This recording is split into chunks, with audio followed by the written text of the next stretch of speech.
guys, so today I'm going to be reading some of Demon Dentist by David Williams. I really like this book, so that's why I picked it to read it.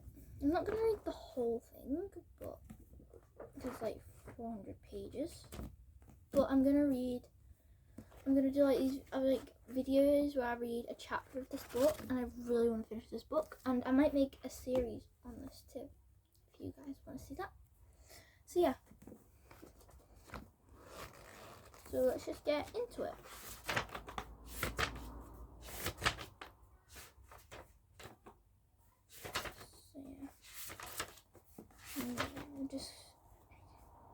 So yeah, I'm going to be reading this chapter.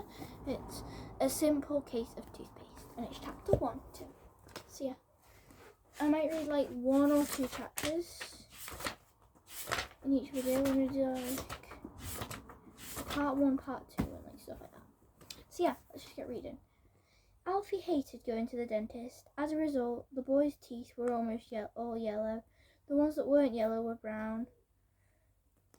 They bore the stains of all the goodies that children love but dentists hate. Sweets, fizzy drinks, chocolate. The teeth that were neither yellow or brown, simply weren't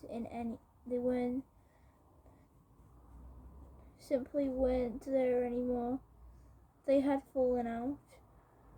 One had bitten into a toffee and stayed there. Assorted fruit-flavoured chews had claimed others.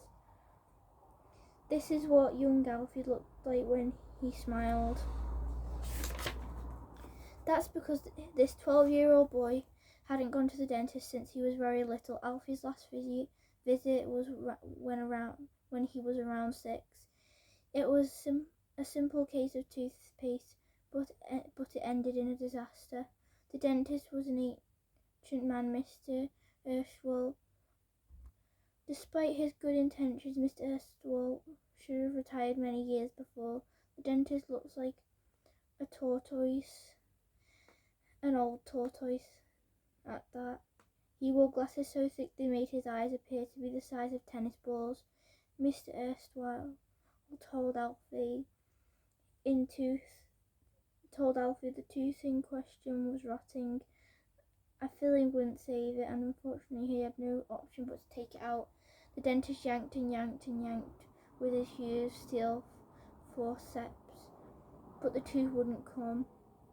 Mr. Erstwhile even rested his foot up on the chair by Alfie's head to lever himself against it to help wrench the tooth out. Still it wouldn't come out. The ancient dentist and the enlisted the help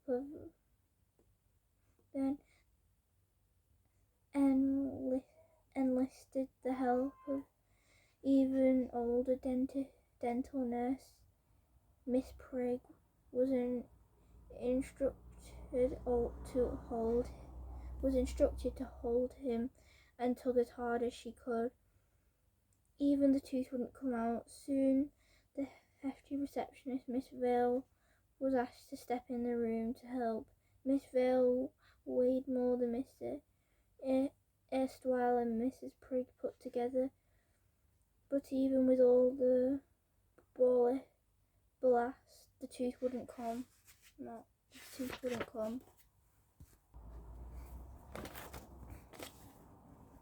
Just then the dentist had an idea and ordered Miss Prigg to fetch some particularly thick dental floss. He carefully tied the floss around the forceps and then looped it around Miss Vale's ample frame. The dentist then instructed his rotten receptionist to leap out of the window and count on 3. But even with all of Miss Vale's immense weight yanking the boy's tooth, it still wouldn't come. With poor young Alfie lying in terror on the dentist's chair, Mr. Erstwhile stepped into his waiting room to request reinforcements.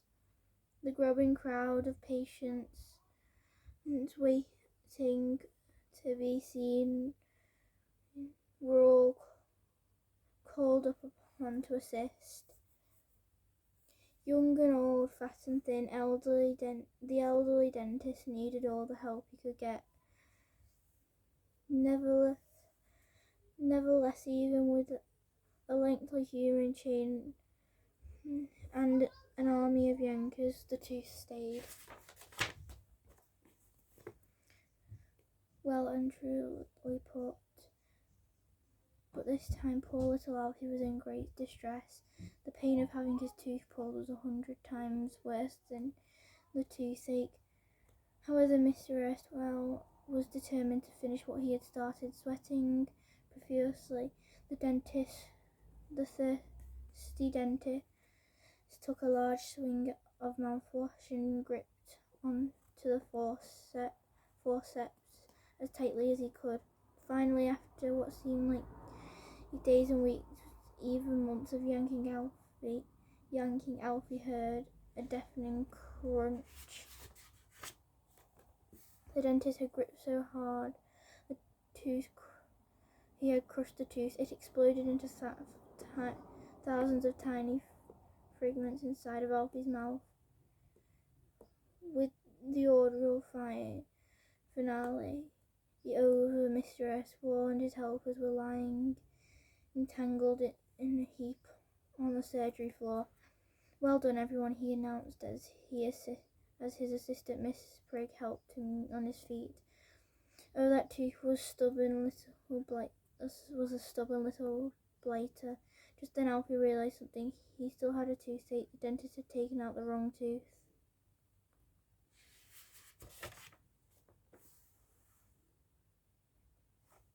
Alfie ran out the dental surgery as fast as his little legs would carry him. That fateful afternoon, the boy vowed that he could never go to the dentist again. To this day, he never had appointments. He never had. Appointments had come and appointments had gone. Alfie missed every single one. Over the years, there had been a sack full of reminder letters from the dentist, but Alfie had hidden them all from his dad.